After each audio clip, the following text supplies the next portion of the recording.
Hey guys, welcome back to the house. Today is going to be the start of an 8-part video series where we go over each team and an underrated player from each team.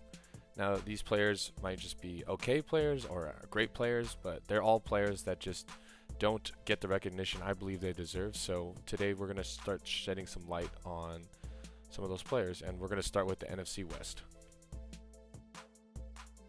Now last year McBride was a very solid player for the Cardinals.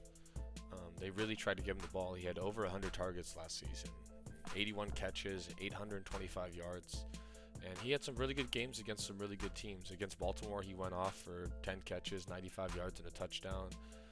Against the Atlanta Falcons, he had a monster game. He went 8 catches for 131 yards. Against Pittsburgh, 8 catches, 89 yards, a touchdown. And against SF, he went 10 for 102. So he's a really good player, and obviously he had that breakout year last season, and you really expect him to just continue on that trajectory. I mean, I expect him to be even better than he was last year. Maybe one more year in that offense, get a little more comfortable with Kyler Murray, and he's a very solid player. He's your classic wide tight end. You line him up in line. You put him in the slot, he'll block his ass off. He'll drag 5 guys like he's doing right here. So overall, he's a very good player, and he's someone that you should definitely look out for. And even in your fantasy leagues too, I expect one more off season with Kyler Murray, and I'm expecting him to have a big year this season. So yeah, Trey McBride, first player.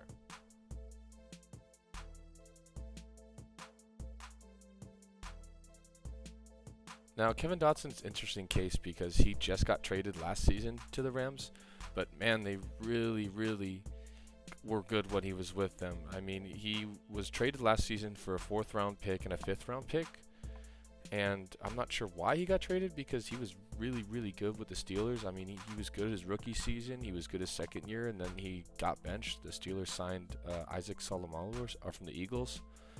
And he just fell out of good graces with them and got traded. But man, are the Rams really happy to have a guy like this. I mean, he's an athletic dude. He's a great reach blocker. He's good for that wide zone scheme. And they just paid him 3 years, $48 million. So you really can't complain about just getting a starting level guard. I mean, he was probably their best lineman last season on the Rams with a 85.2 PPF grade, so it doesn't really get much better than that. And the Rams are very happy to have this guy on their team. For the Seahawks, I chose to go with Boye Mafe, and I feel like there's a lot of guys on the Seahawks because they're such a young team that they really could have gone anywhere with this, but I think Boye Mafe is a name that gets underappreciated, and he's a really solid number 2 edge piece. As a pass rusher, he has a very good double swipe move, and you just saw it there.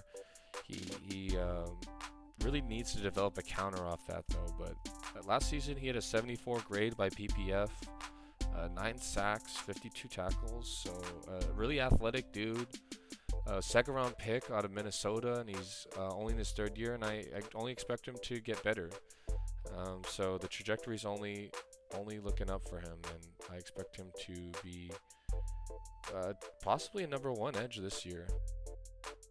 I really don't think there was a question of who the 49ers player was going to be. I mean, I think it was always going to be Jawan Jennings, and I think a list like this is exactly who you think about when you think of underrated players. I mean, you go back to the playoffs, and you think about all those clutch catches he had. I mean, this is one of them. Purdy's get under pressure, he kind of just throws it up there, and it's just a prayer, and he comes down with it and makes a great catch. I mean, he's getting clobbered by the safety there, and this is another example of that. I think it's his 3rd down, he runs that deep dig and just absolutely cracked by the linebacker Quay Walker, but he doesn't complain. He gets up and he's ready for the next play. He's a great role player for the Niners, and he really just gets overshadowed because of all the guys on that offense. I mean, you got Deebo Samuel, Brandon Ayuk, George Kittle, Christian McCaffrey, but I think when they don't have him in there, you really feel his missing presence. I mean, you just saw there, he lines up as a lead blocker. He's really good yak player. He's good on 3rd down. He earned the nickname 3rd and Jawan for a reason. I think he's going to take on a little bit of a bigger role. If Brandon Ayuk doesn't re-sign with them, I think he's going to go, maybe he's kind of a player that can go for about maybe 600 yards, maybe 4 touchdowns in a season, but that's a good player. And I think he just gets a little overshadowed. And I really think that he's going to have a better season next year. And they put that second round tenor on him, so they know what they have in him, but I don't think the league knows. I think that he's a guy that people should know more about. So Jawan Jennings will round this list off here.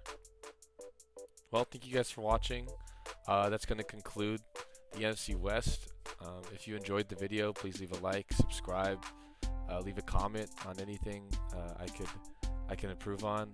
I'm just starting out. I'm still new to the whole YouTube and editing thing. So any feedback would be really appreciated. But thank you guys for watching again. And next video, we're going to do the NFC South.